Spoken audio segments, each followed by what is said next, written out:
Good morning to all of you. Mr. Anura Disanayake, Secretary to the Prime Minister, Madam Hana Singer, United Nations Resident Coordinator, our colleagues from ESCAP, Dr. Hamza Ali Malik and Diana Morris, distinguished participants, good morning once again to all of you. On behalf of the Sustainable Development Council of Sri Lanka, I would like to first of all thank you for accepting our invitation for this very important discussion this morning, and I extend a very warm welcome to all of you. As you know, Sri Lanka has very effectively integrated the sustainable development goals into our national policies, such as the National Policy Framework, Vistas of Prosperity and Splendor, and the Public Investment Program of 2021 to 2024. Our country faced several challenges during the past few years: the Easter attacks, the COVID-19 pandemic, and currently the external debt crisis. However, despite these setbacks, implementation of policy measures is continuing at the national and subnational levels to deliver the country's 2030 agenda commitments. While Sri Lanka ranked 87th out of 165 87th place out of 165 nations in the SDG index in 2021, challenges to achieving the 2030 agenda remain. The funding gap for SDGs remains the greatest challenge, threatening a reversal of our SDG progress to date.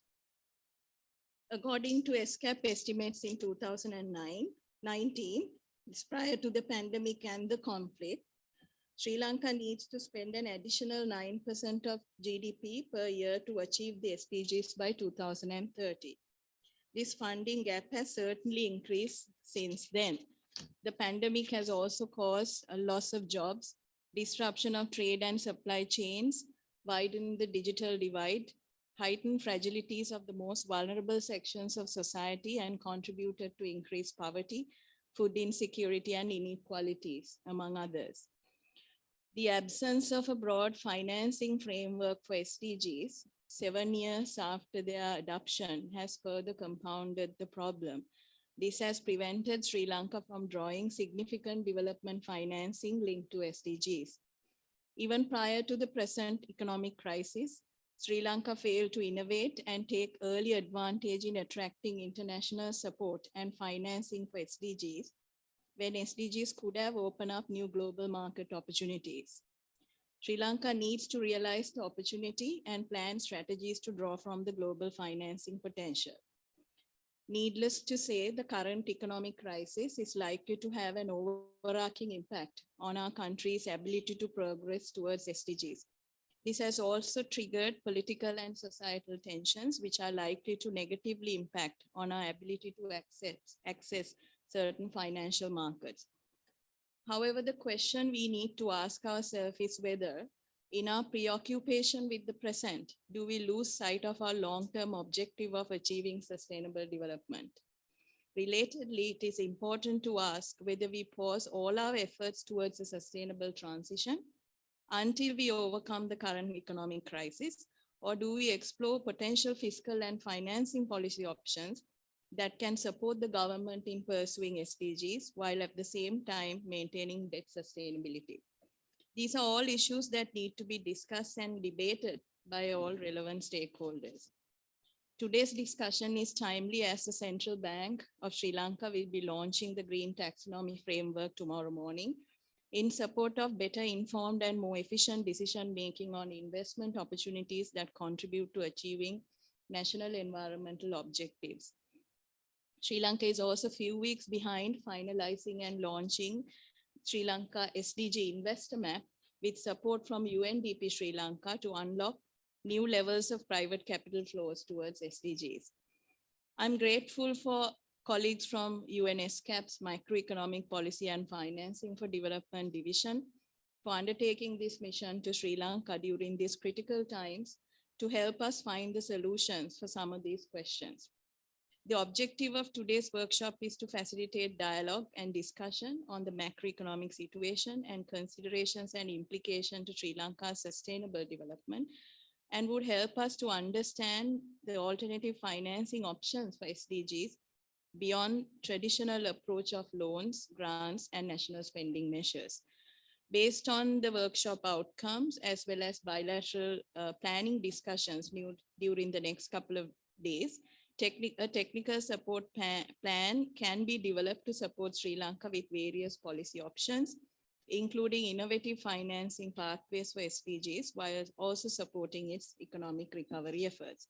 So without further delay, I would like to invite the UN team to take us through the next sessions, the presentations, and I look forward to a very interactive and stimulating discussion afterwards. Thank you.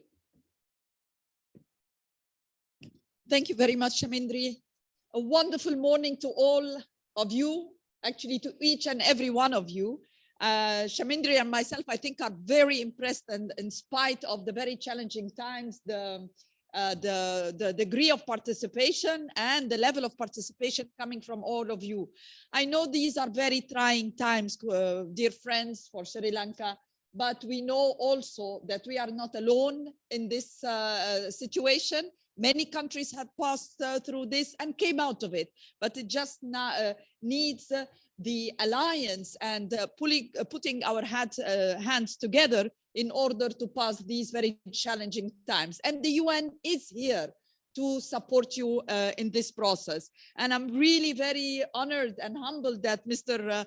Anura Dissanayaka, the Secretary of the Prime Minister, had the time to come and to be with us. Thank you, sir. We know how busy you are. So, but I also note also lots of senior CEOs as well, and senior colleagues from the private and corporate sector, in addition, of course, to the government is here. So just to reiterate again what Shamindri had said, this is, of course, a process that is country-owned, country-led. So we're just behind supporting with this process. So this workshop really is, as Shamindri said, also is on exploring innovative financing pathways for the SDGs, which is very important to ensure not only how we go through the crisis, but really the longer, medium and longer term plan. So we see this session as a preliminary seminar to understand the ways and means of financing the SDGs beyond, as Shamindri had said, the traditional approaches of loans and regular budget allocations. So to guide us with this discussion today, I am really very pleased to welcome my colleagues, Mr. Hamza Ali Malik and Ms. Diane Morris from the United Nations Economic and Social Commission for Asia Pacific, or as we call ESCAP. Now, allow me to introduce Mr. Hamza Ali Malik. He's the director of the ESCAP Macroeconomic Policy and Financing for Development Division. He joins us in the UN system after a distinguished career in monetary policy and economic research with the Central Bank of Canada and in his native Pakistan.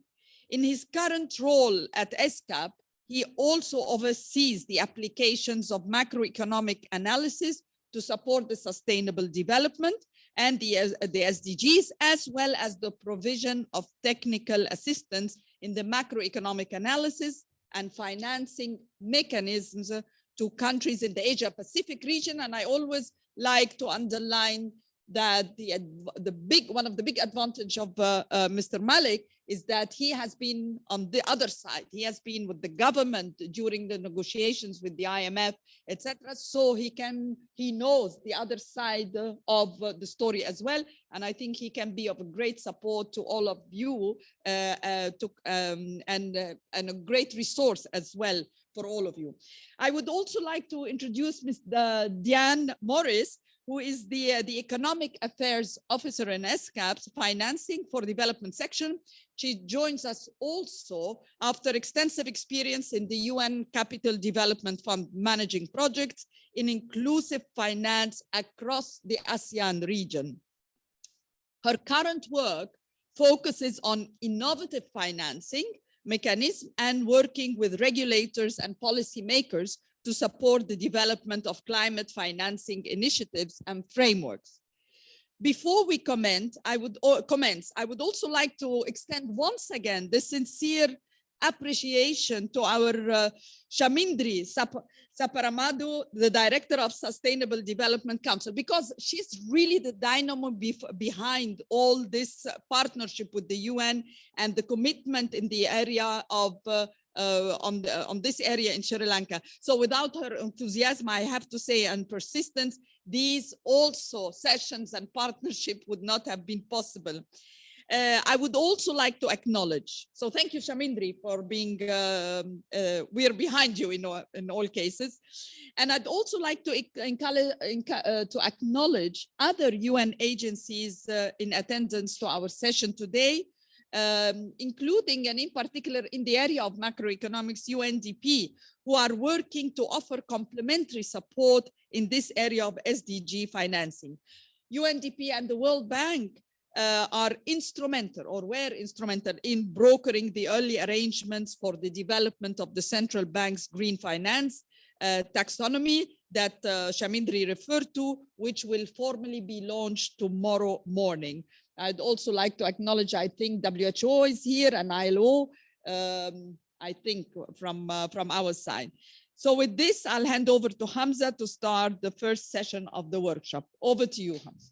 Thank you. Thank you, Hannah. Good morning, everyone. Thank you very much once again for joining us today here. Thank you very much, the Honorable Secretary, Prime Minister, for setting aside time and coming to our workshop. Really honored that you are here. That shows the ownership of the government of Sri Lanka as a whole, and wherever we are interacting, we are seeing a lot of seriousness, I would say, in terms of engaging with potential partners. Thank you once again to Chamindri for organizing these things. As Anna was saying, she has been instrumental in engaging with us, in trying to bring different stakeholders together on the same table. Anna and her colleagues, thanks a lot for bringing a UN under your leadership. So really appreciate. And I'm glad that our other partners like UNDP and several other colleagues have also joined. My colleagues from Bangkok actually are here, also joined, and some colleagues in different parts of the world have joined online as well. So let's get to the business. The purpose of this workshop essentially is basically twofold. One is to introduce ourselves in terms of what kind of work we do in the area of macroeconomic assessment and financing for development.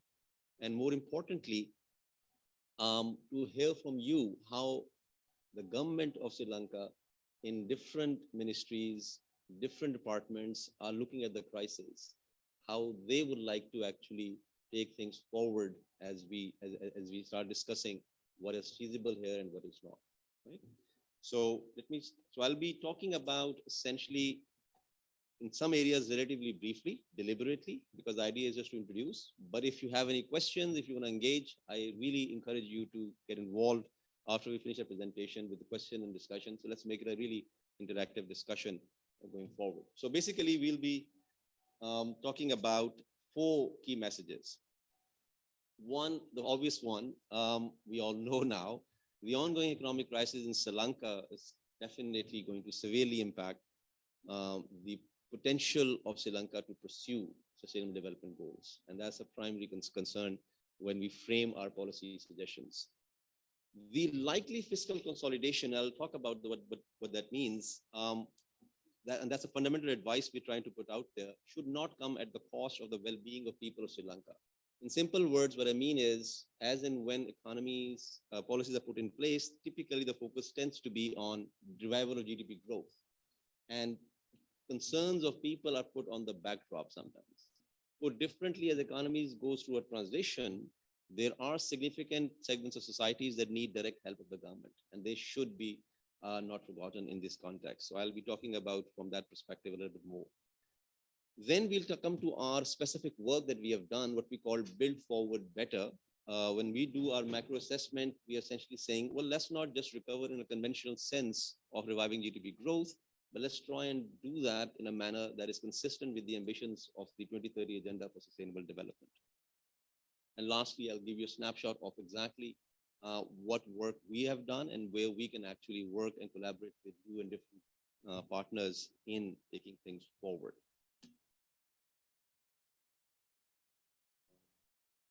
We have to move. This is not slide, please.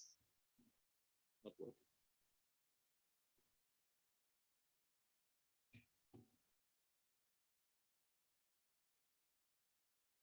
We live in the technical world. We encounter technical issues all the time now. The most famous one in 2020 and 2021 is, of course, sir, you're on mute. Can you please unmute before you speak? I hope this is a minor glitch. All of us sitting in the room can see what's going on, but there are colleagues who joined online.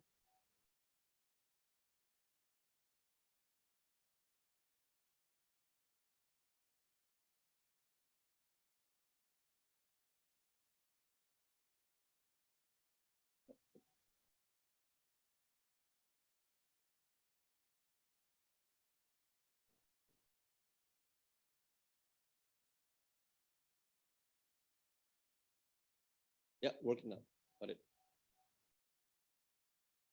Okay, so there are the four areas that I just mentioned I'll be talking about. First, let me start with the basic snapshot of the ongoing economic crisis. Of course, I don't need to tell the Sri Lankan officials what's going on, but just important to put things in context. So primarily in our understanding is basically initially a fiscal crisis, then that led to a balance of payment crisis. So you can see some indicators. Fiscal balance deteriorated considerably rapidly in the last 2 to 3 years. What is important to understand that the deterioration started prior to the pandemic in 2019. That set the scene. And then the pandemic, of course, did not make things easy, both in terms of the government's ability to raise revenues and the needs to continue to spend to support the businesses and people and the economy as a whole. So you can see the fiscal balance actually went in red lines very, very quickly, starting 2019 onwards, and now is hovering around 12% of GDP. Not surprisingly, when the deficit goes up, a big debt accumulation took place, so debt has again increased considerably and has crossed 100% of GDP or even more. Consequently, the potential of entities to support the financing, especially the external financing component, suffered as well. And the sovereign credit rating of Sri Lanka's bonds that are issued in the international market, again, the ratings were downgraded quite rapidly and very, very quickly. So this is the snapshot of the fiscal position currently Sri Lanka is in. That has then spilled over to the balance of payment side as well. Again, you can see the gap between imports and exports, the red line being imports, green being exports. It has been widening since the middle of the 2020 onwards, and now the trade deficit has increased. So the need to finance this gap has increased at the same time when that financing is not coming in, right? So it's a double whammy in some sense. The key sources of financing in Sri Lanka's case, for instance, are tourist receipts really collapsed. Now, tourist receipts is about 6% of GDP of Sri Lanka. So that's a significant dent to the potential money that is coming in, or foreign exchange that is coming in to finance the essential imports and so on and so forth. Similarly, worker remittances, another key component, close to 9%, I think, of GDP of Sri Lanka, again, is on showing a declining trend. So now it's become a typical, what we call in economics, a twin crisis, both a fiscal and a balance of payment crisis that Sri Lanka is currently in. The consequences of this twin crisis are, of course, reflected in collapse of real GDP growth. The COVID pandemic did not help the situation at all. So there was a significant contraction, but Sri Lanka is not alone in this case, in the sense, because it was the case across the globe for 2020. There was some recovery in 2021. However, the prospects at the moment look weak, given the crisis mode that the country is in. Inflation, of course, is skyrocketing now very, very rapidly because of the crisis, and that needs urgent attention. And the official reserves are on a decline because initially government responded by trying to keep the currency stable, I think around a little over 200 to a rupee. But then, of course, there's only so much you can support if you don't have sufficient reserves, right? So as the reserves started to decline, the ability of the government to stabilize the currency also declined as well. Hence, exchange rate depreciated rapidly. And now you can see you're at a very critical stage of around 1%, 1 month's imports coverage is left. So that's a macro snapshot, right? Then if we look at in one slide, what's the situation regarding sustainable development goals?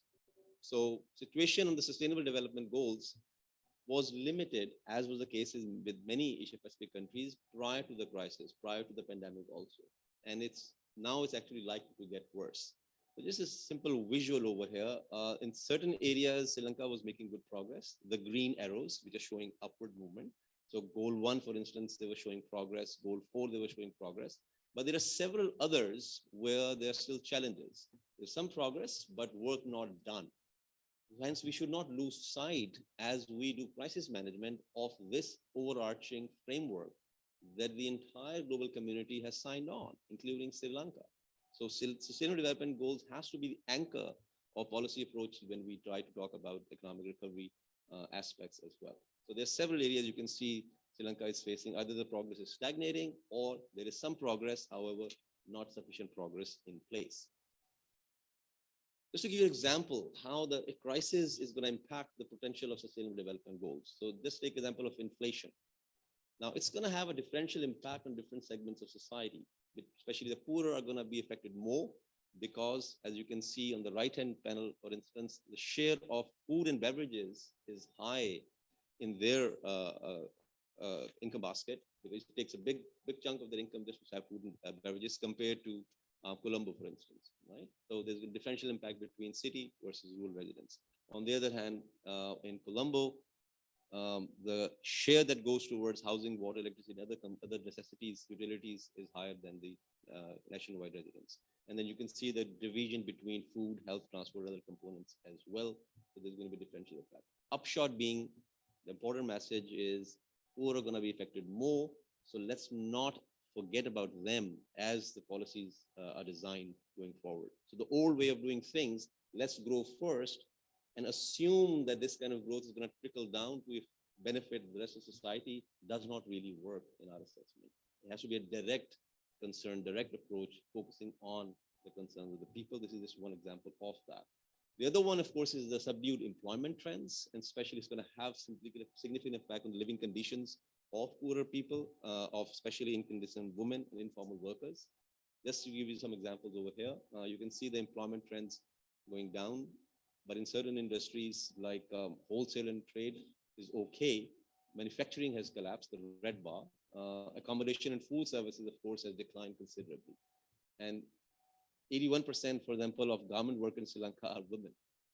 So they'll be disproportionately affected.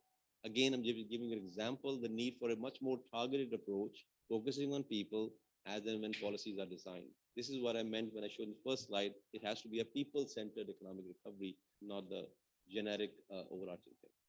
Moving to the next part, what kind of policy focus is like to be there? And this I need to explain a little bit, likely fiscal consolidation, because the government of Sri Lanka currently is in discussion with the IMF for a bailout package.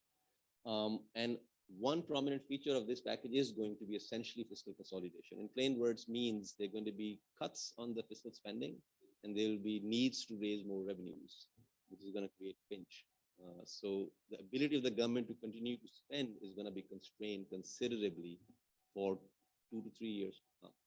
And that's what we call fiscal consolidation, just to put government on a stable footing so they can go back to the old way of doing things, right? That's the initial stage of trying to get out of the crisis in the first phase. So we are zooming in, as I was highlighting, from the people-centric part, right? So this is a example of spending on social protection, for instance. As the Sri Lankan economy goes through this transition of recovering from the crisis, and I was highlighting, there will be segments of society which will be affected more.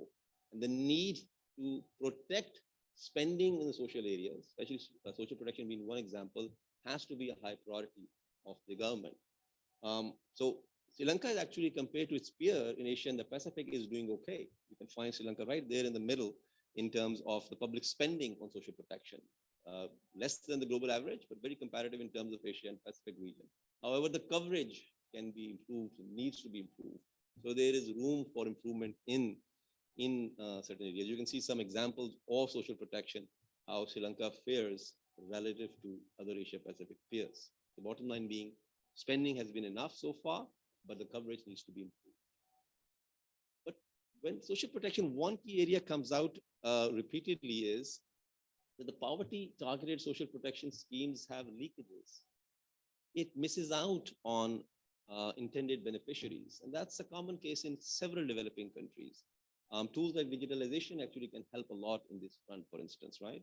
So almost according to estimates, this research by Kid and Athias, about 58% exclusion errors, benefits did not reach the intended audience, right? That's a very high number. So there's room to use the existing resources much more efficiently because the resources are becoming limited anyways. So that's the fundamental message here. So providing universal social protection benefits. This is a research done by our colleagues in Bangkok, social division colleagues. The benefit could cut poverty and boost private consumption.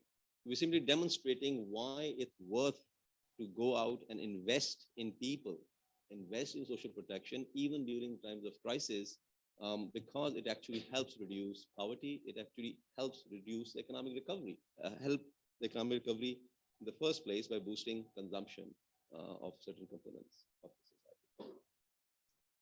In more broad terms, the general message is social protection is one example. The public spending on social areas should be maintained, because this is our research in ESCAP, just came out last month actually, across Asia and the Pacific. We were looking at the two basic situations across Asia Pacific, essentially saying most economies are now coming out of crisis or contraction caused by the pandemic. And there has been a lot of fiscal spending across the board. So as countries move forward, there will be a requirement to do some sort of fiscal consolidation. However, our research shows fiscal consolidations typically lead to increases in inequalities. So when we try to pin down what kind of policies actually help you within this constrained environment that can mitigate inequalities. So this left-hand panel is simply showing the impact of the fiscal crisis for Asia Pacific as a whole on inequalities. It is evidence from Asia and Pacific, inequality rises after fiscal crisis. And Sri Lanka is actually one of the prime examples at the moment. Expect increase in inequalities, basically.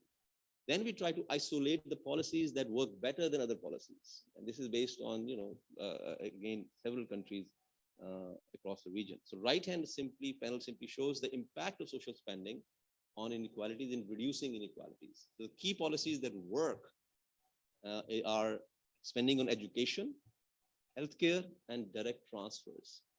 They benefit in reducing inequalities.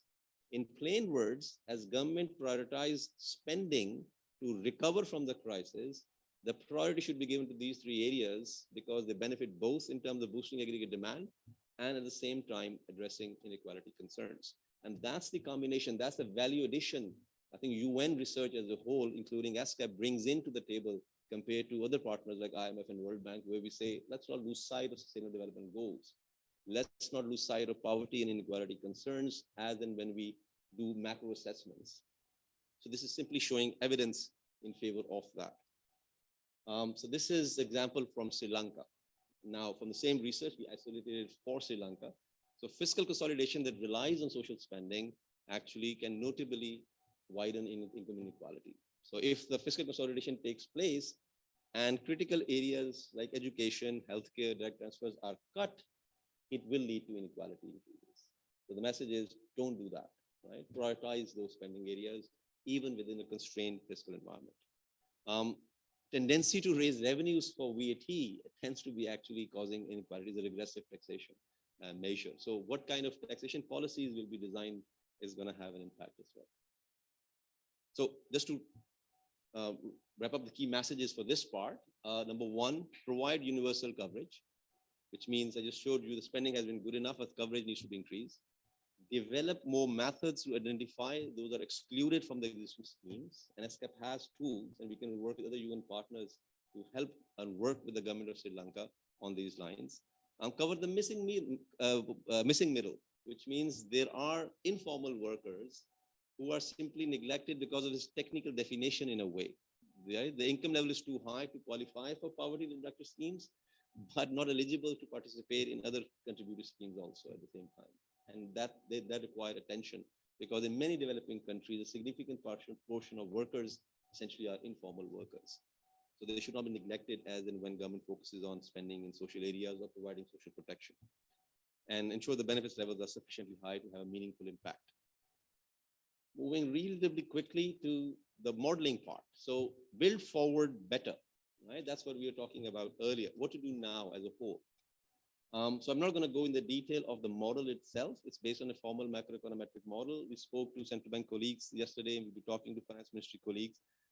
They have their own models, so we'll be working with them on those lines and with other UN partners.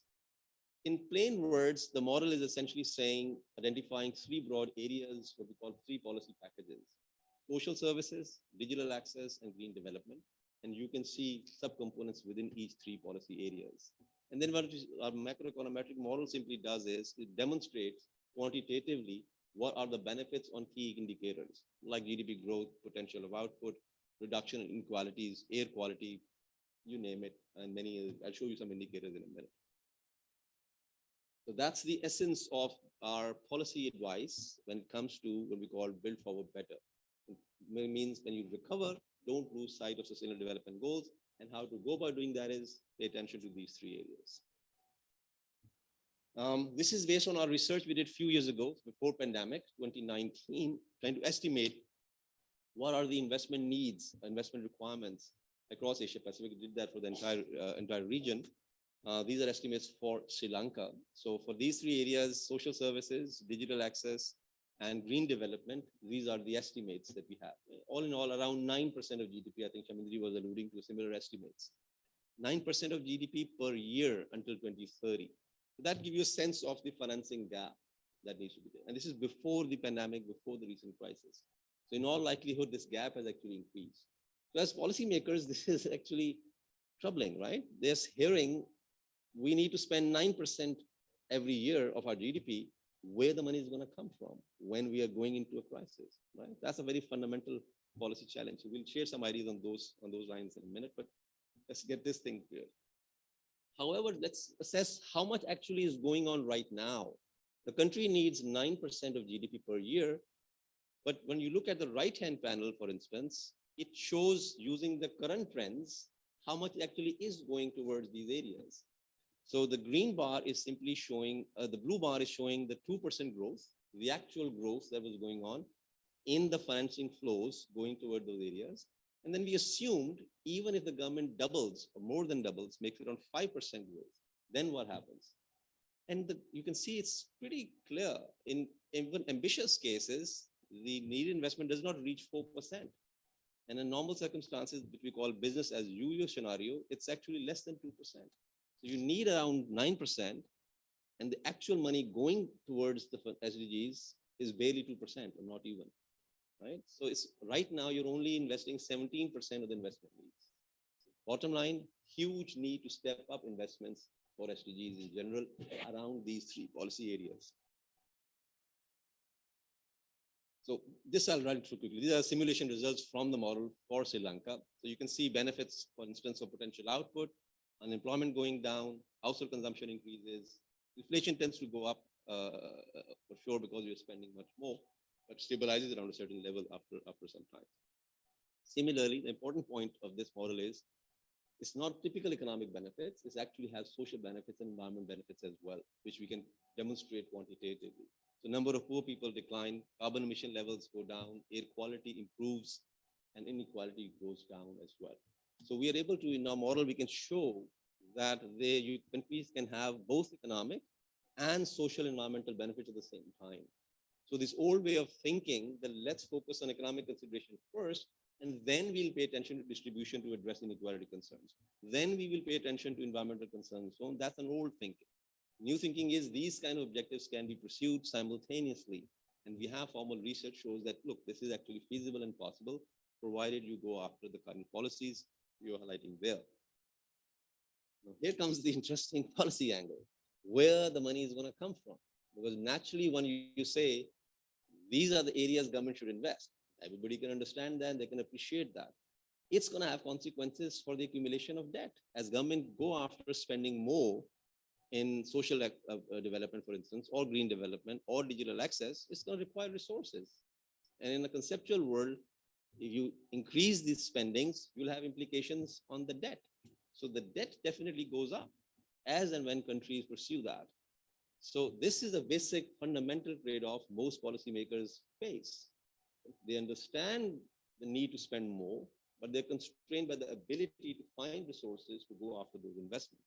And that's the second part of our work that we do, financing options. And my colleague Diana will be speaking some aspects of that in a minute, but I'll share another aspect just briefly, and then I'll stop over here.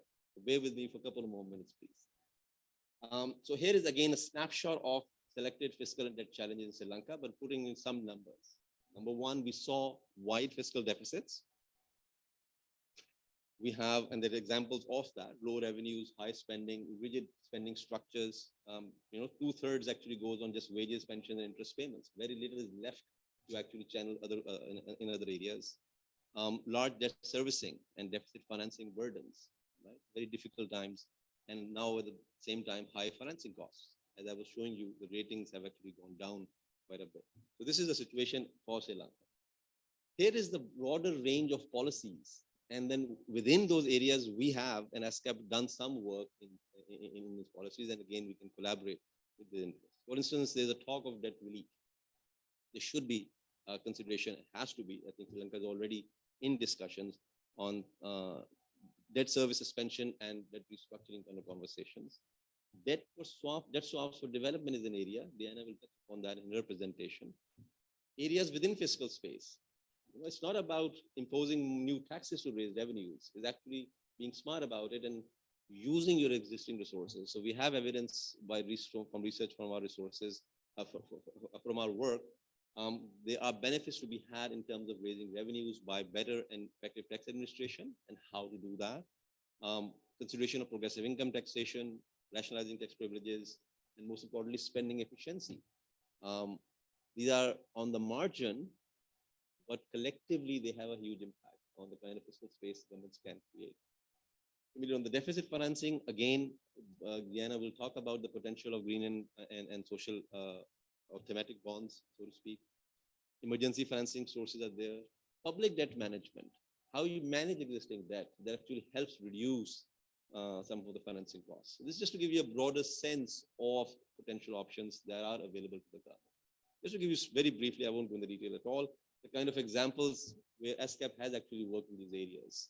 So I was alluding to that we have worked in the area of tax administration, enhancing public spending efficiency, the areas I was listing earlier. And most cases, we have what we call knowledge products.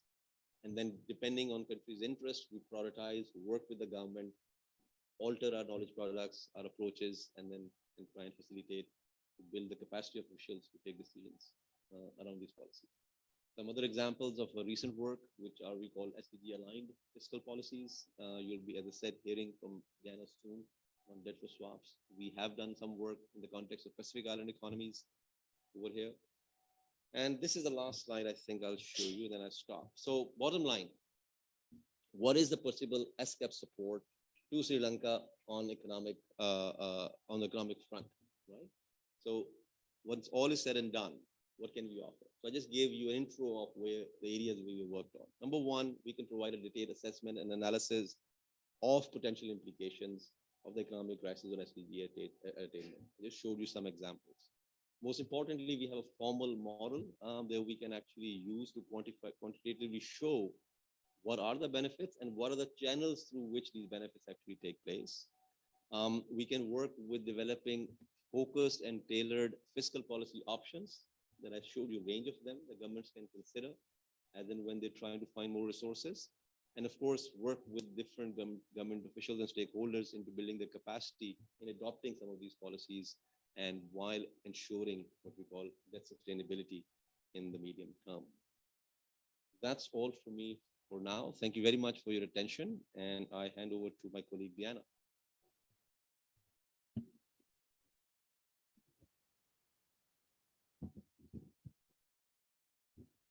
Great. Well, thank you very much, Hamza. And I think we're just getting up the other presentation right now. So we'll just wait a second to get that up.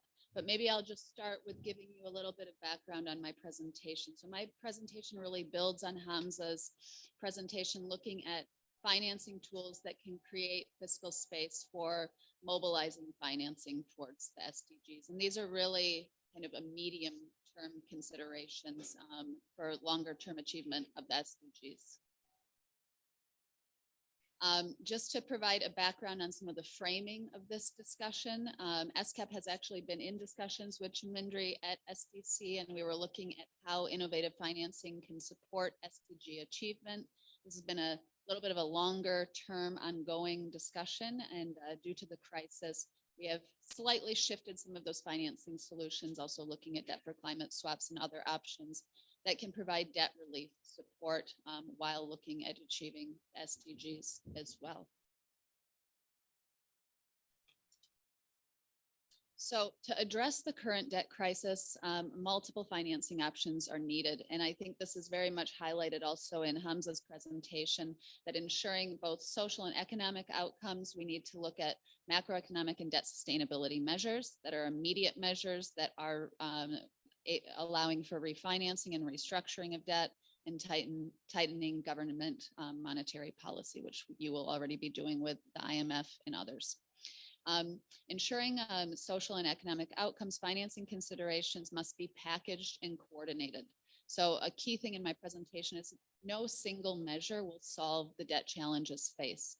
Innovative financing tools are midterm solutions, which can enhance the impact of immediate financing measures by widening fiscal space, and innovative financing solutions, when paired with sound macroeconomic policies and restructuring, can catalyze financing towards both environmental outcomes and also SDG outcomes. So innovative financing solutions, the ones that I will present are more midterm, some short-term in measure. We'll have a discussion on that, looking at the potential of debt for climate swaps, thematic bond issuance with potential credit enhancement, more longer-term opportunities for blended finance, and other options.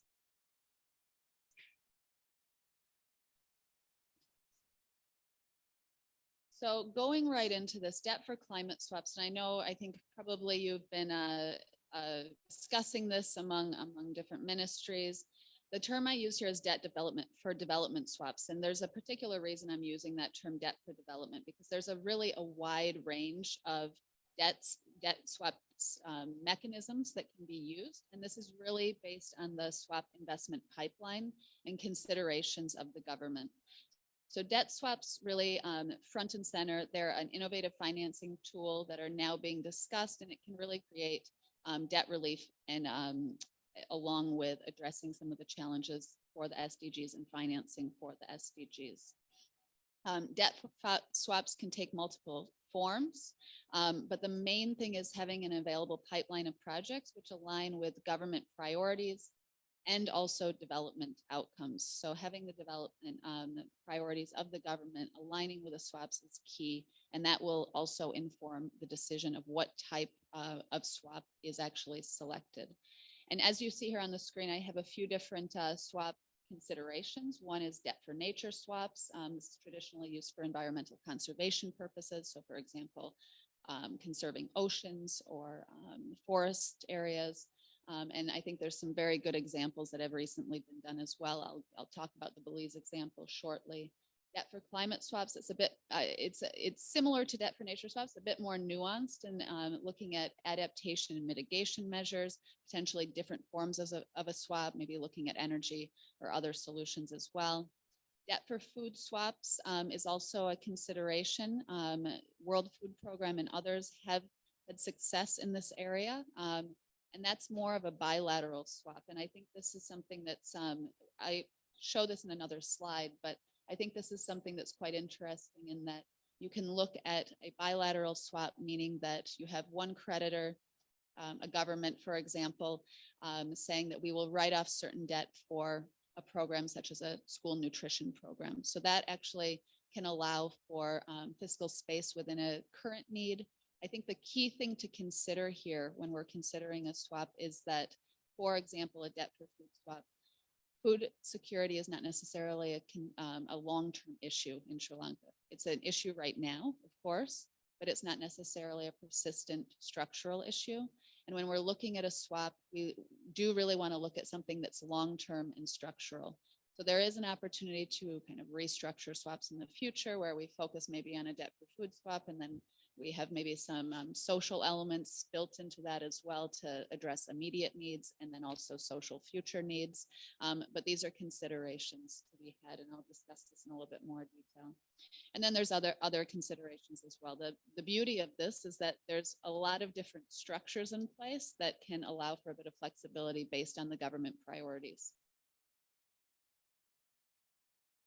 One thing to be very clear is that debt for development swap or a debt for nature or climate swap, it's not the same as debt forgiveness. There will be funds that need to be flowing towards a specific project.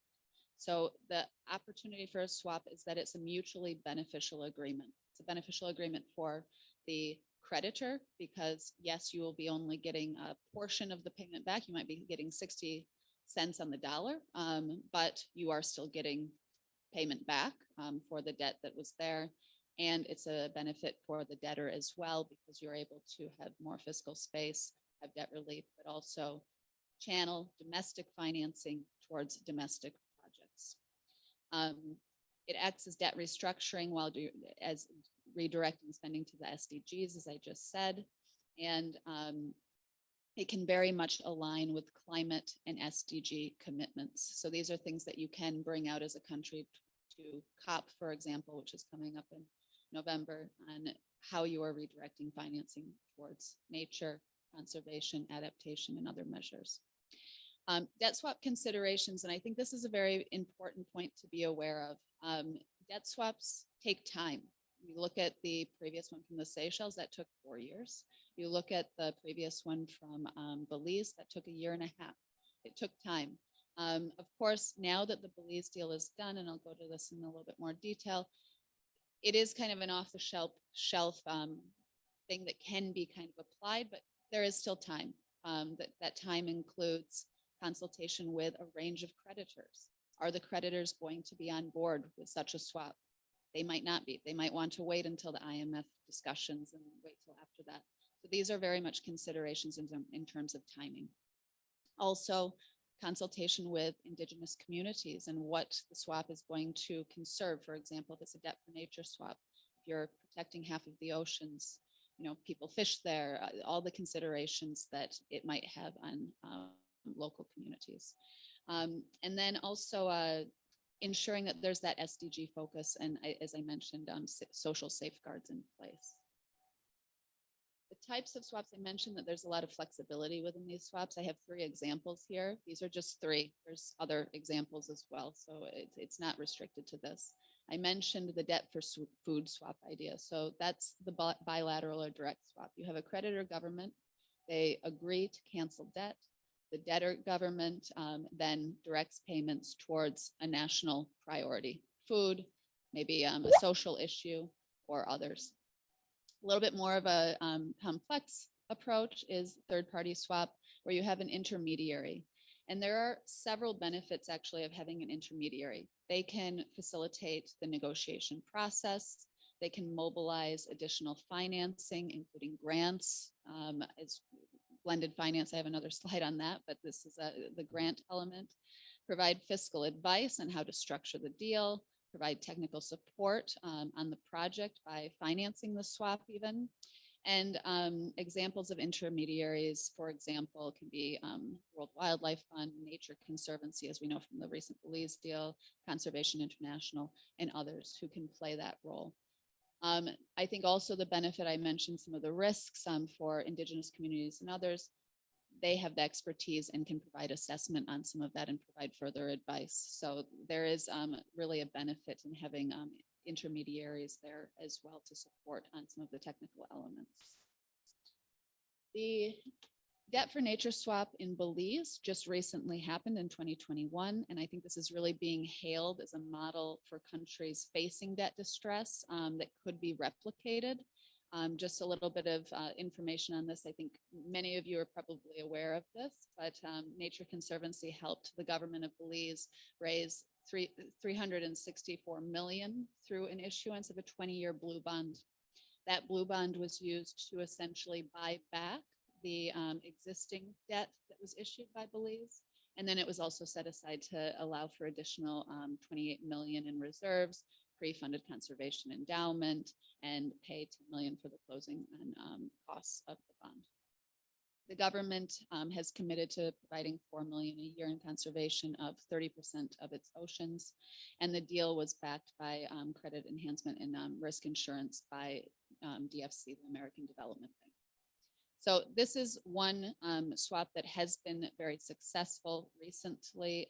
It is a consideration, I think, for Sri Lanka. I know that Nature Conservancy and Poltolmic are supporting the government, and they might actually be online here. I haven't seen the list, but they have been invited, so they may want to jump in as well.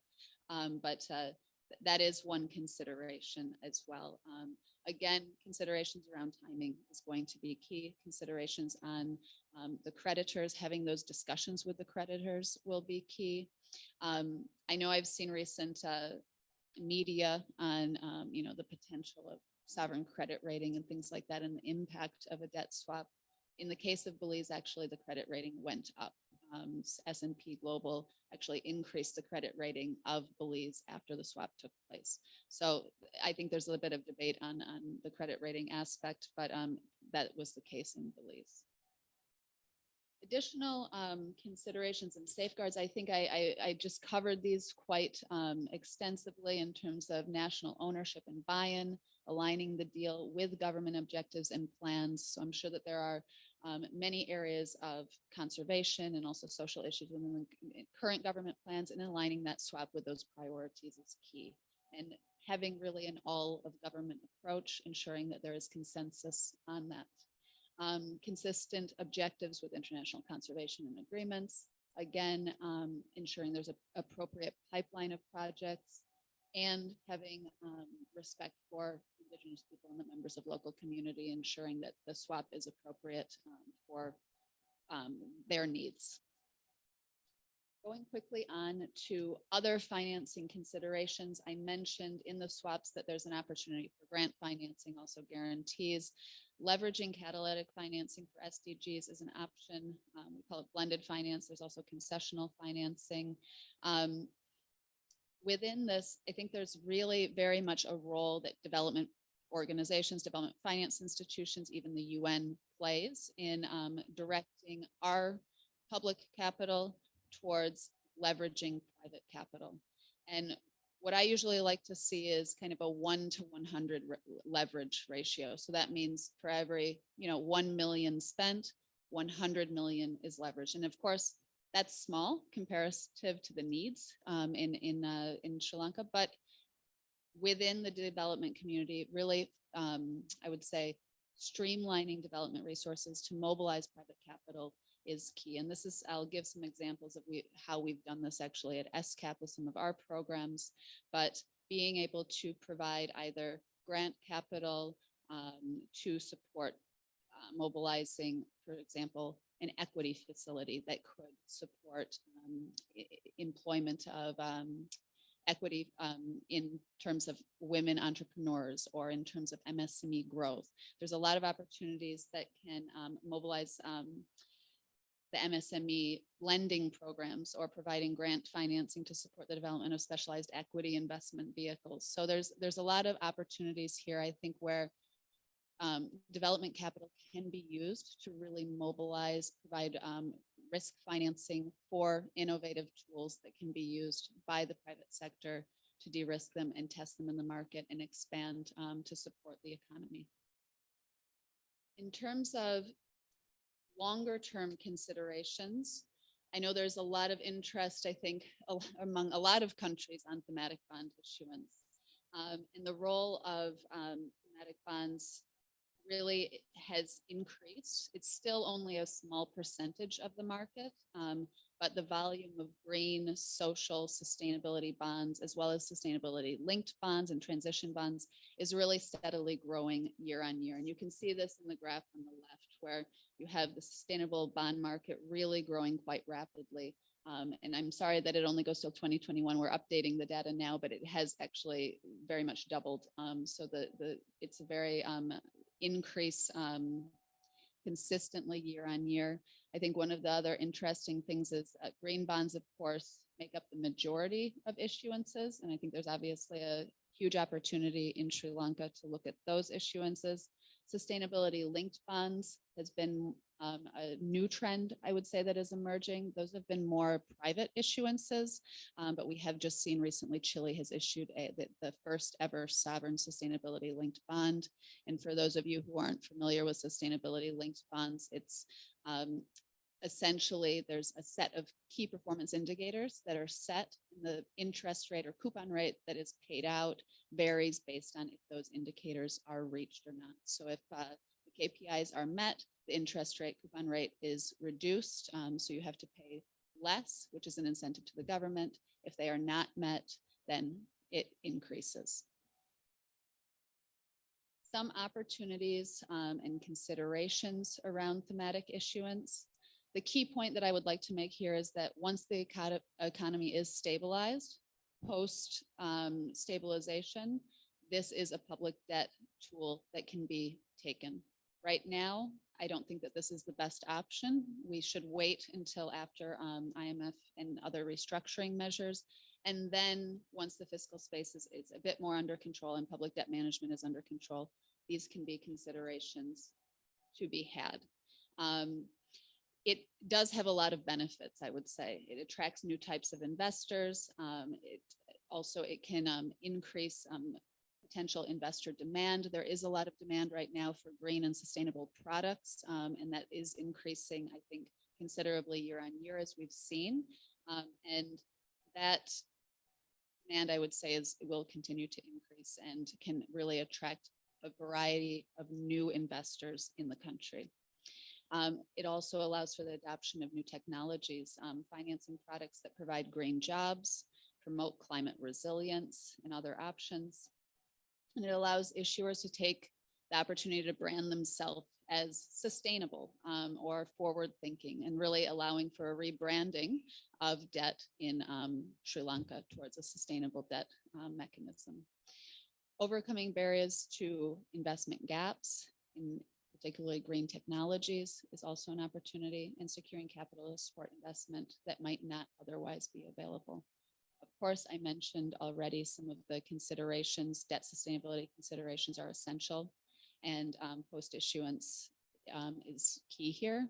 Also, the opportunity to have a credit enhancement that can increase the credit rating of the bond and allow for more subscription to the bond as well. So that could be, for example, DFC, what they've done in the debt swap, also providing a guarantee to a thematic bond issuance could be an opportunity. It's also important to ensure that there's standards in place. And this is actually a great opportunity right now, because I know that you are launching the taxonomy tomorrow, which is actually, I have to applaud you for that, because it's a very complex process. And I was actually just coming back from a mission in another country, and they do not have a taxonomy in place, but they're very much trying to push this green finance. And it's a barrier for the financial system, because there is no clear consensus on what is green and what projects are green. So this taxonomy will really help in directing financing towards the right projects where there is consensus, and avoiding greenwashing, which can be really a risk, because if there is that sense that the investments aren't being used as they should be, the entire confidence in that market will go down. So the taxonomy is very much essential, and I think this is a great opportunity as a building block to capitalize on moving forward. The other thing that I wanted to also mention here, and this is actually not an innovative financing tool, but it's just, I think, an important element, and it leads actually to Hamza's points as well in terms of social protection, which is on emergency cash transfers. These systems really support vulnerable citizens in times of economic hardship, and there are innovations that can be had in cash transfers to facilitate and ensure efficiency, enhanced transparency, traceability of the transfer, ensuring client protection, making sure that clients are actually receiving the funds and using them as needed, and also reaching the last mile. And I know that the program is already being deployed, which is excellent. But as Hamza mentioned, there is a gap, right? So the missing exclusion is 58%, which is estimated, which has serious pitfalls to people falling back into poverty and challenges. And this is really where end-to-end solutions need to be considered. And this is really looking at the service delivery from signing up and applying for programs such as this to the delivery at the last mile, meaning cash transfer systems that are digital, cash transfer systems that are in person. There's actually a very strong delivery network in Sri Lanka. So I think that maybe the front end in getting people included in the sign up, and then also the usage and facilitating of those funds can be something that is further looked into. There's a lot of experience right now, actually based on COVID, across different countries who have kind of really retailored and enhanced their emergency cash transfer systems. And I think there's a lot of lessons to be learned there. And I know actually UNDP colleagues are working on this quite extensively here. So this is something that I think as collectively as the UN, we can further look at this. In terms of key messages, as I mentioned, debt for development swaps can play an important role to lift foreign debt burdens while investing in the SDGs. But what we do need to consider is creditor appetite, the timeline for negotiations, and the safeguards. Thematic bonds with a credit enhancement is also a longer-term restructuring option. And blended finance can really act as an effective tool to catalyze private financing for sustainable outcomes. Additional considerations in terms of emergency cash transfers, which I just discussed, can be considered to ensure efficiency of those systems. And ESCAP maintains strong partnerships with the UN, our partners at UNDP, the RCO office here, and others, as well as others working in the sustainable finance area to provide support across the areas that I discussed. I will share with you just very quickly a few areas of our work and then key areas where we can support. ESCAP was a key facilitator of Bhutan's first sovereign bond issuance. That was a few years ago. We also have blended finance support. I mentioned that 1 to 100 leverage, right, on blended finance. ESCAP has developed blended finance programs where we do have facilitated the development of equity facilities, guarantee facilities, even a gender bond that has mobilized about 1 to 30. So about $2 million has leveraged about 60 million in capital, unlocked specifically for women entrepreneurs was the focus of those programs. But I think it demonstrates the ability to use development capital to unlock private sector investment for a range of development solutions. We are supporting right now central banks in their green finance strategy development. I just mentioned I came back from another mission recently, and we're working very strongly with various governments in developing green financing strategies, particularly within the central banks. Debt for climate swaps, we have recently held several conferences, a debt for climate swaps regional dialogue, high level at the ministry level. It's been focused mostly on the Pacific. And several case studies and support around research on that and coordinating discussions with key swap facilitators. Regulator training is also an area we do have partnerships with, for example, Luxembourg Stock Exchange. They're one of the biggest green listers. There's some very strong training material from them. Also looking at providing support to second party opinions pre-review before it goes to second party opinion, and others for bond issuance. So that is a more longer term area. And I think this last slide just actually re-emphasizes what I said, just very much targeting 3 particular areas where we could provide support in terms of technical assistance for emergency cash transfer systems, technical assistance in mobilizing stakeholders for a range of innovative financing options, including debt for climate swaps, and long-term assistance to support thematic bond issuance. So thank you, I'll end there.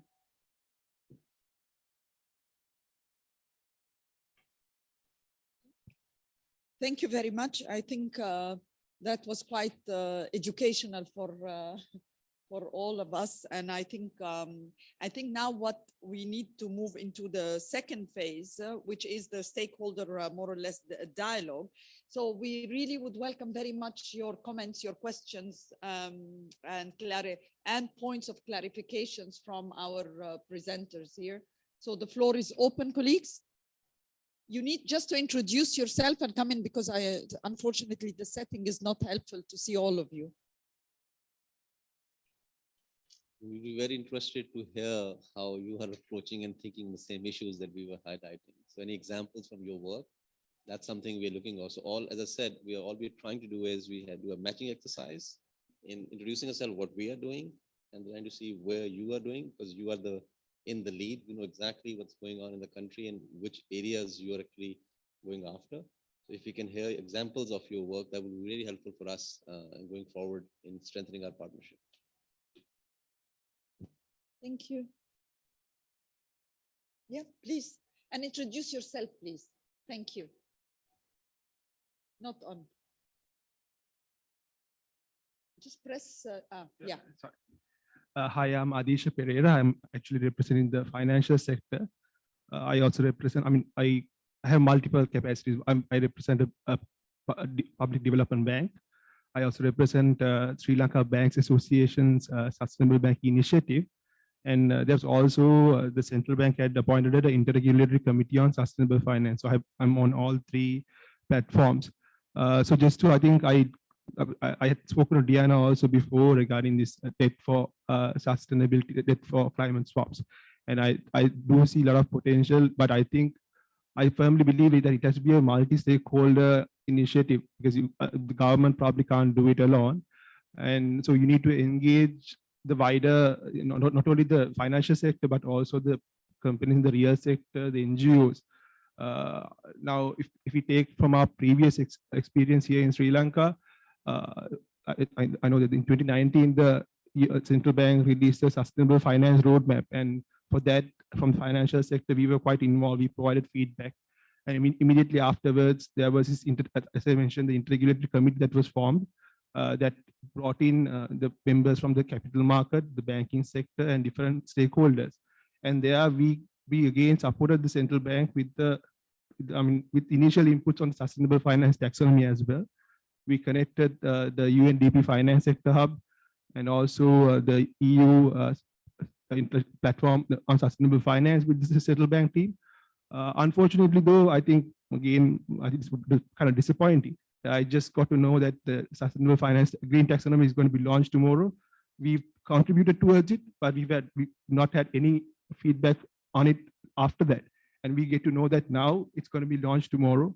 We are going to be part of the from financial sector. The banks will have to start implementing this. So if you are going to see it only tomorrow, I think it's a bit of a disappointment. And so I think that's where the problem lies. If you only have it, these kind of instruments discussed at a very micro level, and you don't engage those stakeholders who can contribute towards that, who in the end must start implementing it, I think then all of these initiatives will not. With regards to, I think, I agree with Diana that the bond market might not be right now the proper solution, but I also agree with her in terms that equity funds could be a way forward.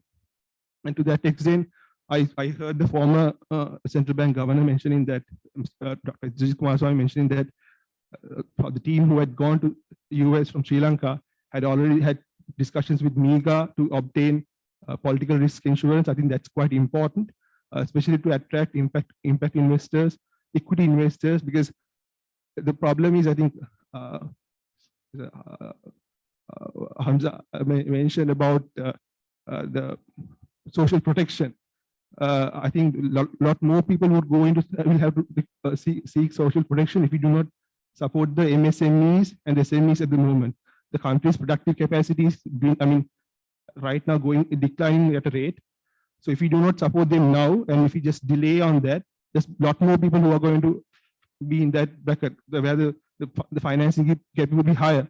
So immediately, I think we should try to attract private equity, especially to export-oriented SMEs, so that they can have access to their inputs, especially in terms of like having, making sure that they have Forex is prioritized for them.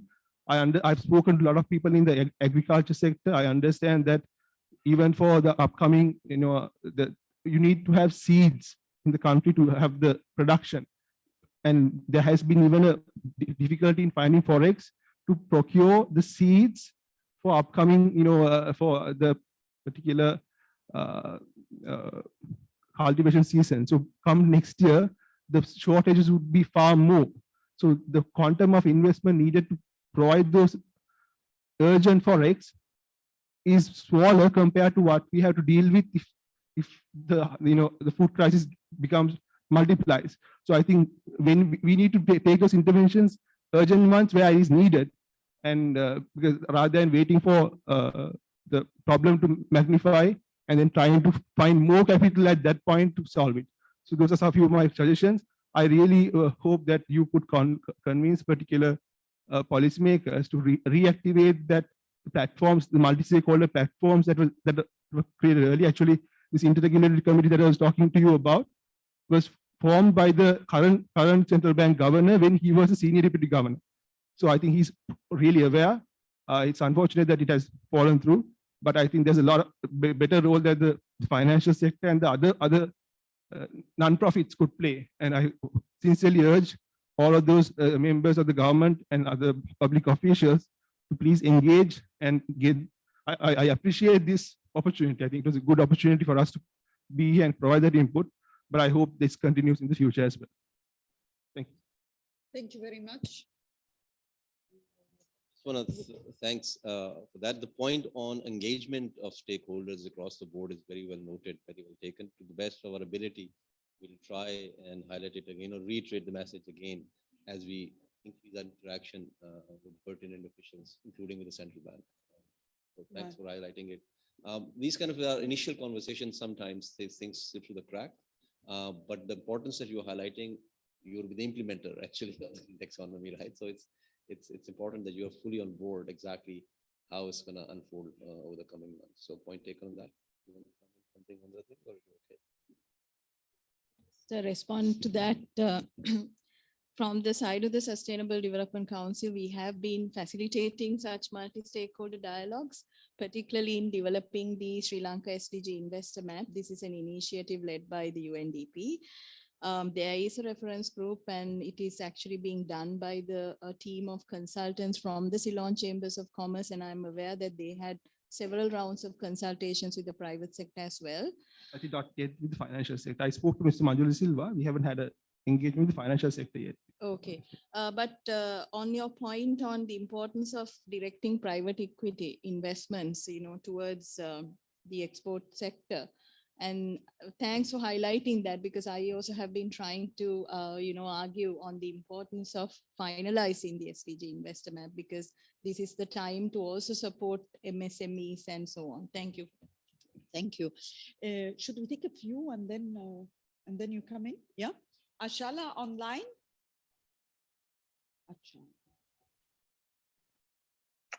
Thank you so much. Can you see? No. Yes, we hear you. And you can see me now? Yes, we can see you also. Great. Thank you so much. First of all, let me thank the government of Sri Lanka, particularly the Sustainable Development Council of Sri Lanka and also ESCAP for organizing this meeting. I think this is extremely timely and extremely relevant. My name is Achala Besingha. I'm the Asia Director and Head of Programs at the Global Green Growth Institute. I live in Seoul, South Korea, hence I couldn't be there in person, so apologies for that. But I can see my colleague Kavita in the room, so if there are any follow-up discussions, please feel free to reach out to him. The purpose of my intervention right now is, I think, because we are in this kind of brainstorming discussion and thinking about cooperation, how can we work together to actually make this crisis that we are in an opportunity. And I think there are three sides of the coin, if I may say so. One is this economic crisis that we are in, but at the same time, making that an opportunity for inclusive development and environment sustainable growth in the country. So Global Green Growth Institute, GGGI, is an intergovernmental treaty-based organization. Sri Lanka is a member of GGGI, very proactive member. We are fairly new, so many of you may not know. But former UN Secretary General, Mr. Ban Ki-moon is our president and the chair, so he leads our organization. And right now we have 43 member countries. As I mentioned, Sri Lanka is one of the very proactive members. So as I mentioned, I wanted to make this as an opportunity to introduce ourselves and also put ourselves to the front of this discussion to say, actually, we are very much looking forward to working with ESCAP and all the other development partners, engaged in this exercise to work together, because I think we all believe that one single organization or even one single government body will not be able to find all the solutions to the problems that we are in right now. And in that light, I want to say that around the world, we are actually working on a number of areas that Mr. Hamza and Jan mentioned in preparing programs now for debt for development. Particularly right now, we are focusing in West Africa in our programs. Green thematic bonds, green and social bonds are a key part of our work. From 2017 till last year, we have actually mobilized $7 billion in green finance, including the thematic bond framework that we developed for Peruvian government last year that saw around $4.5 billion worth of thematic bond issuance in the country. So we are bringing in experience to this discussion to work with you all. And in terms of green taxation also, we are green taxonomy. We are working with a number of countries, including Papua New Guinea and Mongolia. There are some discussions going on around green taxonomy. In Papua New Guinea, we are actually developing the green taxonomy for the country. And the other investment-related work that we are working on is developing credit guarantee corporations. So working on financial instruments that are owned by the national government to support green businesses, particularly focusing on agriculture and renewable energy sectors. And key part of our work is focusing on green jobs creation.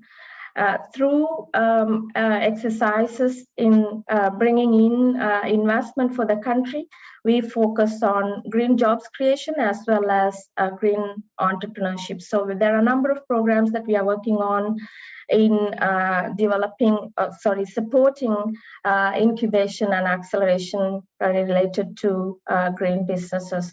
So all of this to say that actually we can work together, and we are there in Sri Lanka. We have a team. So please count on us to work together and to make this whole work that is people-centric and sustainable development-centric economic recovery in Sri Lanka. Thank you so much. Thank you very much for the extensive intervention and for letting us know also about the offer that you have to the stakeholders around the table here. Thank you. Can I ask Diane? I just wanted to come in on that quickly. I just noting, I mentioned in my presentation that we have a range of partners that we can leverage through joint partnership in the various countries that we work. And GGGI is very much one of those partners. We've been working with them actually for the last few years. We recently, which might be of interest to some of the colleagues here, is launched a paper on green and climate financing options for countries and also companies that are looking to move into green finance. That was actually launched on the sidelines of the COP26 last year. So that's something that might be of interest, but we are also working with GGGI more on a technical basis currently in Cambodia, supporting the Ministry of Finance and Development of their thematic bond strategy. So GGGI has a lot of great expertise on the ground. They have the technical capacity to leverage not only guarantees, but also development and structuring green bonds, where we can come in and support on the government side as well. So just wanted to note that. Thank you. On a very personal note, I'm a Sri Lankan, as you can see from my name. So please count on me personally. Thank you. Yeah, we took note. We took note. Thank you. Thank you, Isha. UNDP, would you like to come in?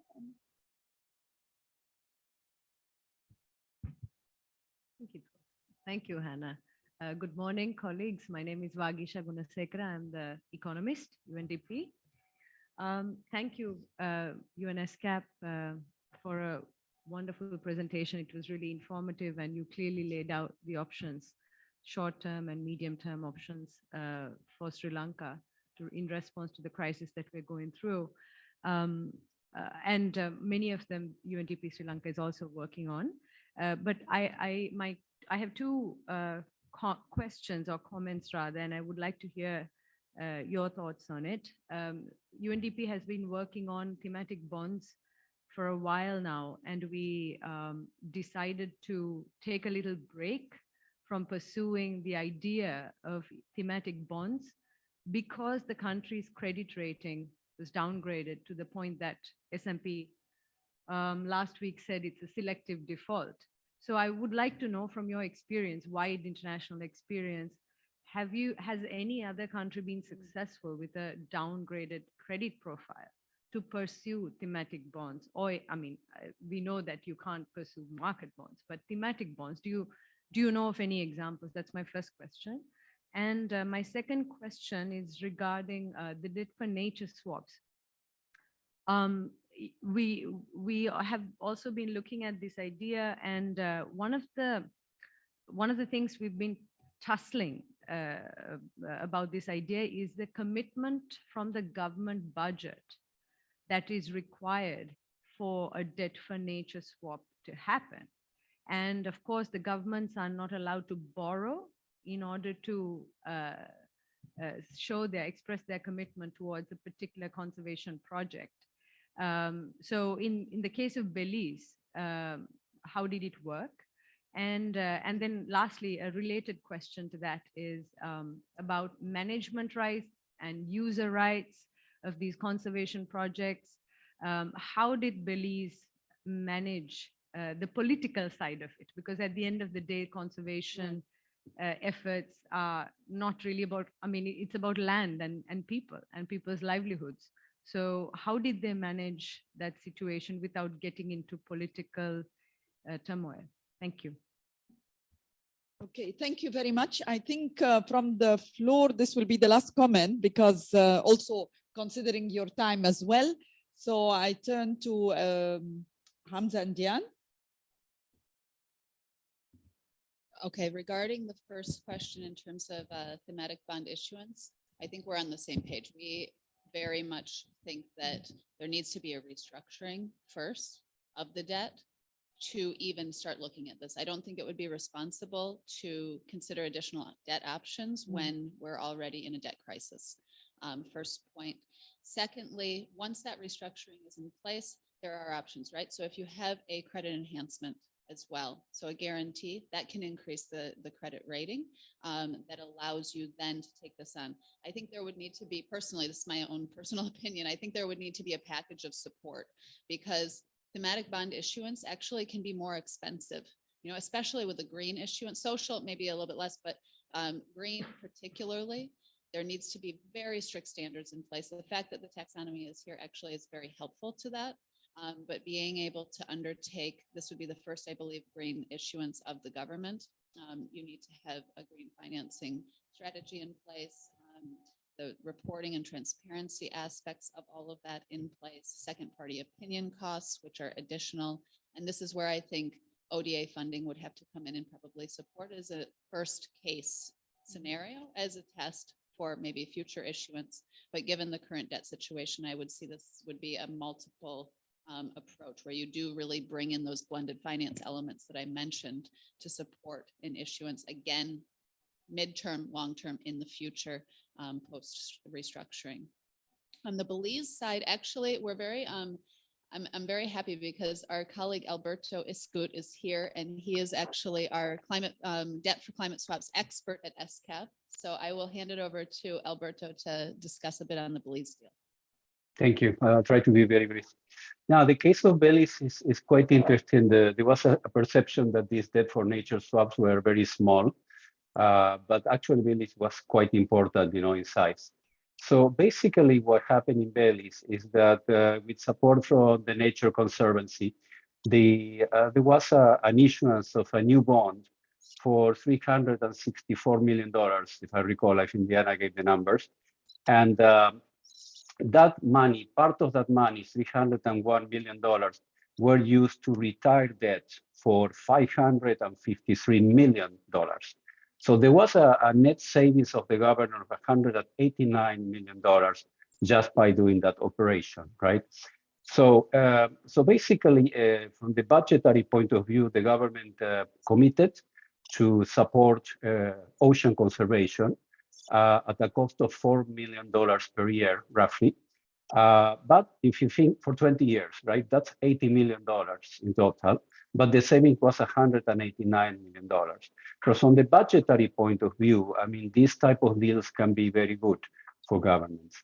But in addition, Diana was talking about intermediaries, and the Nature Conservancy also provided equity capital for $45 million to do additional investments in conservation, and also provided technical support to the government of Belize to be able to undertake this project. So I think that the way I see it, it can be very beneficial, and it's a very flexible tool. It can be applied to other sectors as well. So I think it should be considered, in my view. Now, your question about the local communities, that is probably more critical when you talk about forest conservation, right? Because you are maybe impinging on land rights. In the case of ocean conservation, I don't think it's so problematic, but I'm not an expert in this topic. Thank you so much. I hope this helps. Okay, thank you. Any further comment on your side? Okay, I think we need to come. Thank you very much. Now over to Shamendri to close the session. Do you have any more? If there are no more comments, we would like to. Would you like to comment, sir? Of course. Thank you for inviting for this very timely and important discussion. And I thank the Sustainable Development Council and ESCAP for organizing, and then UNGP and UN to facilitate this forum, and then to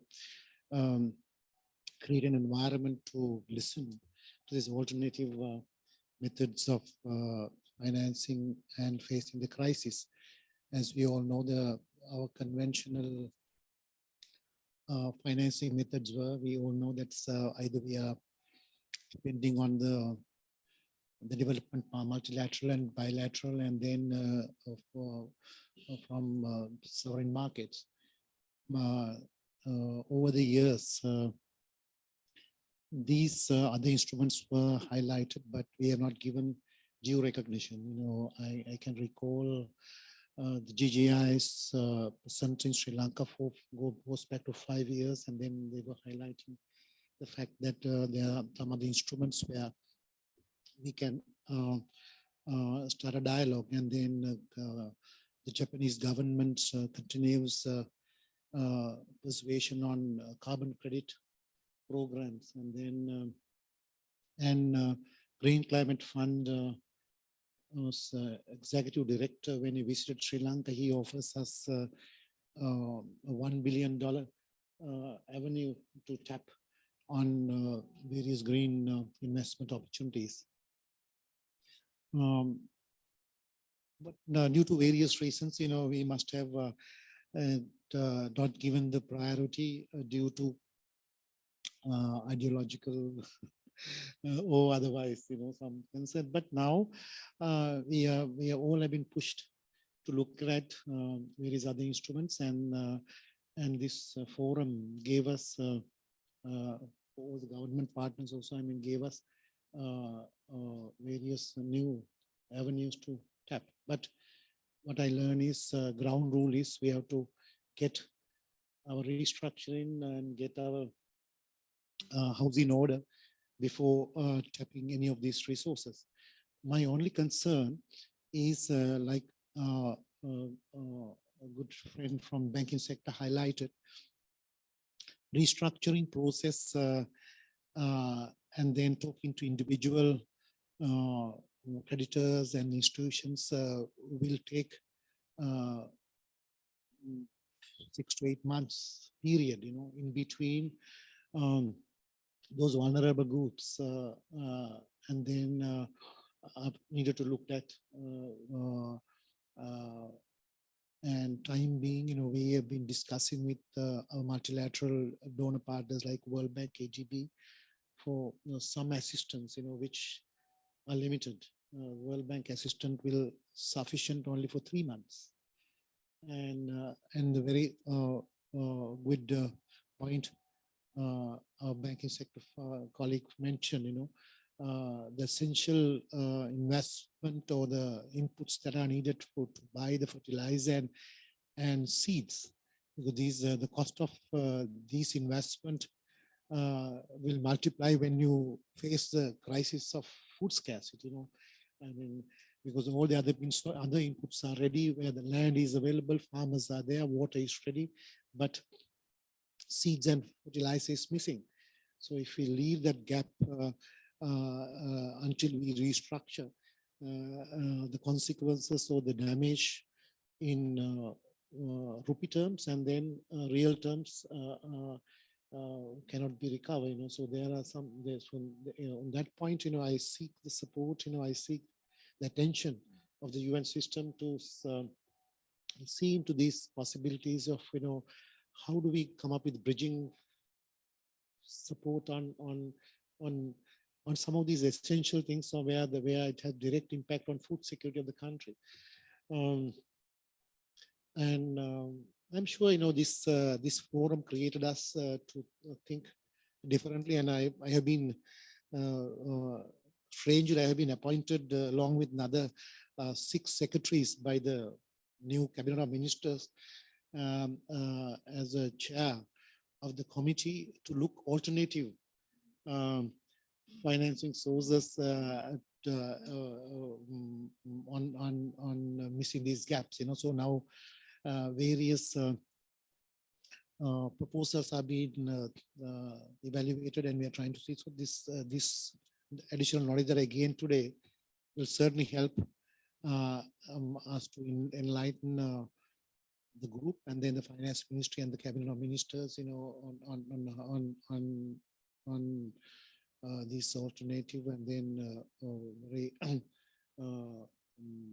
possible measures, and then and I seek the support of UNGP, our good partner, on initiating Sri Lanka's first ever grant project with the Green Climate Fund, and the grant funding is one significant instrument of them, but other bigger investment with development partners, and then going into a big financial packages with the commercial banks, and all these are possible.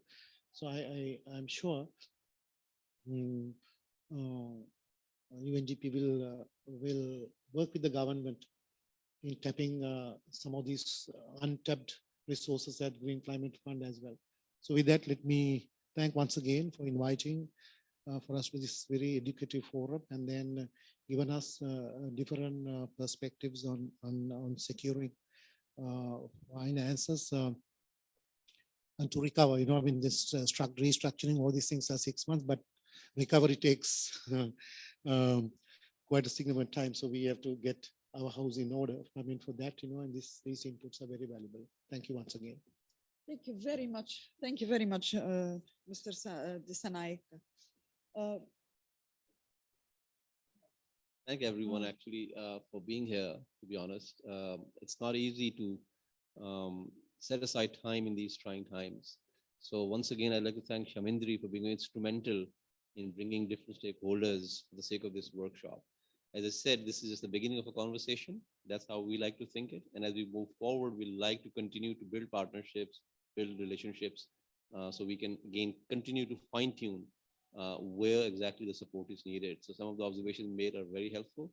I hope this is not our last interaction, and I hope to see you in future, near future. Thank you very much once again on behalf of ESCAP. Thank you very much. Over to you then. Thank you to everyone. And in concluding this session, I would also just like to briefly recap on what was presented, the Building Back Better policy package focusing on social services, digital access, green development, the policy options to address fiscal and public debt challenges that were presented by Hamza, the innovative financing solutions, the debt for development swaps, the thematic bonds, etc., that were discussed during the sessions and presented by Diana. Then also the points on the need for multi-stakeholder engagement in these discussions, and various processes, point well taken. And also the importance of impact investments, particularly driving private equity financing in support of MSMEs, particularly in the food sector. Thank you for supporting my position on the need to expedite finalization of the Sri Lanka SDG investor map, because our objective there was to drive new levels of private capital towards SDG areas. I am still, because we had this discussion with the central bank yesterday as well, the need to look at as a quick win, a debt for food swap. And this also goes back to the point raised by the Secretary to the Prime Minister on the need to look at, purchase of fertilizer, etc., as an immediate measure. Then let's also not forget our initial discussions with ESCAP. We were thinking of developing a green bonds framework for Sri Lanka. So let's also simultaneously work on that as well. So that during the next couple of days, we would be working to put together a technical assistance package for Sri Lanka, focusing on most of the things that were discussed, sequence appropriately the various technical assistance interventions. So this is something that we need to work out in the next couple of days. So I'm not going to speak longer or say more, but I would also, on behalf of the Sustainable Development Council, would like to thank all of you for your participation and your constructive engagement in today's discussion, and for the UNRC office for the support in facilitating this discussion, and the ESCAP team for your very insightful presentations. We hope to remain engaged with all of you beyond this morning in today's discussion, to taking forward some of the things, issues that were discussed this morning. Thank you.